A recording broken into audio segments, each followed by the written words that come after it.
When you've been involved in something like this, no matter how long ago it happened, no matter how long it's been absent from the news, you're fated, nonetheless, to always search it out, to be on alert for it somehow, every day of your life, for the small item at the back of the newspaper, for the stranger at the cocktail party, or the unfamiliar letter in the mailbox, for the reckoning pause on the other end of the phone line, for the dreadful reappearance of something that, in all likelihood, is never going to return. I wouldn't have thought, in fact, that I would be the one to bring it back now, after all this time, that I would be the one to finally try to explain it. What I know of it, at least, even if that's only a part. I can only guess at the other parts. But I've been guessing at them for half my life now, and I think I've made some sense of it. Honestly, I don't know what will come of this, who will find pain in what I say, and who, in a certain manner, solace. It isn't only that Senator Henry Bonwiller is dead. His death was melancholy news up here, of course, but it's not the only reason I've set out to tell this. The other part is my children. That's something I'm certain of.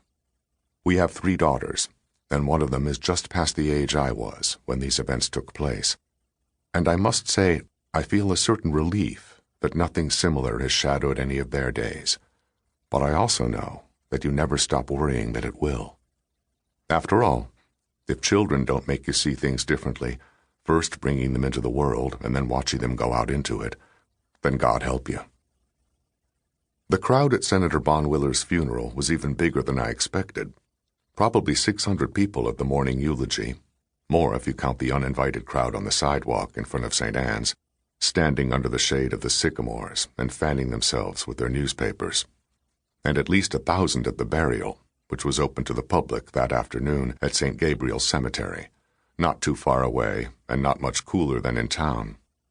St. Gabriel's is in Islington Township, and although no other famous men are buried there, Islington Township is where Senator Bonwiller was born and where he lived until ambition moved him along. I suppose it must have been his wish that he rest there in the end. It's also where his parents and brothers lie. His wife is buried 1,000 miles away, in Savannah, Georgia, with her own parents, and there was no doubt some whispering about that fact. Henry Bonwiller was a complicated man, to say the least. I knew him to a certain degree, not well enough to know what he would have felt about the grave arrangements, but more than well enough to know he would have been happy about the crowd. It was a Saturday in late September. A heat wave had killed lawns all across the state, and the smell of rotting apples was drifting up from the meadow. The graveside service had just ended, and we were still crowded beneath the shade of the great bur oaks, whose grand trunks rise evenly across the cemetery lawn as if by agreement with one another. There seemed to have been agreements about other things as well. The New York Times gave the news an above-the-fold headline on page 1 and a 3-column jump in the obituaries, but their story only included a single paragraph on anodyne energy and not much more on Silverton orchards. The Boston Globe ran an editorial from the right-hand front column under "The Country Mourns" and ended with, "This is the close of a more beneficent era." But it didn't do much more with either bit of history. I didn't cover it for the Speaker Sentinel because I was at the funeral for my own reasons, but I helped one of our young staff members who did, the high school intern who arrived underdressed in her own ironic way and probably had no idea of half the personages she was looking at.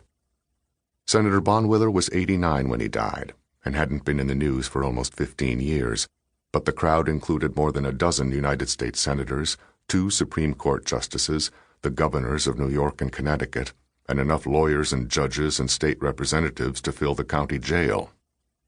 I also saw what looked like an entire brigade of retired state police officers, decked out in their old satin-striped parade uniforms. But so many of them were leaning on canes or sitting in wheelchairs that you might have thought Henry Bonwiller had been a small-town slip-and-fall lawyer, and not a man who, if certain chips of fate had fallen certain other ways, might once have been President of the United States. The intern from the Speaker Sentinel was named Trieste Milbury. Trieste and I have had our share of go-arounds since her arrival at the paper, And to tell you the truth, I was wishing that afternoon that I worked at a bigger outfit, perhaps one where the publisher wouldn't find himself at a funeral with the intern. But that's the way the Speaker Sentinel is. We like to send our own people on stories, even if the wire services have us bound and tied. We're the last of the local dailies not to have sold to McClatchy or Gannett or Murdoch, and though we recently stopped publishing on Sundays, we still put out a very good morning edition the other 6 days of the week, a paper that we write ourselves and have for more than 100 years. I'm proud of that. Though I suspect that it, too, is coming to an end. That's just the way it is up here in Carroll County. It's been 10 years now since the hardware store had the name Delaney & Sons on it, and the bakery had the name Cleary Brothers, and 15 since the Starbucks in Carroll Center convinced the descendants of Dutch root farmers to speak Italian at the cash register. Senator Bonwiller was the one who lured IBM up here in the first place, and once IBM arrived, it wasn't long before DuPont and Trane and then Siemens followed.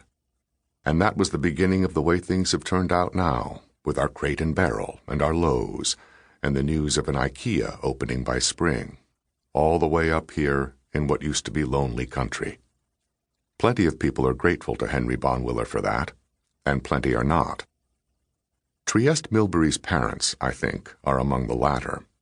She lives with them in the failed farmland 10 miles to the north of town, in a trailer on the edge of a drained bog that was allowed to refill in the 1980s after wetlands protection legislation went through, Senator Bonwiller's doing again.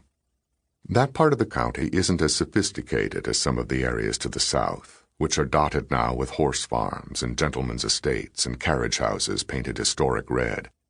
But even so, there aren't many other trailers where the Milburys live. They're educated people. Trieste's father was once a chemist for DuPont, but Trieste, I believe, is the only one of them who goes to work in the morning.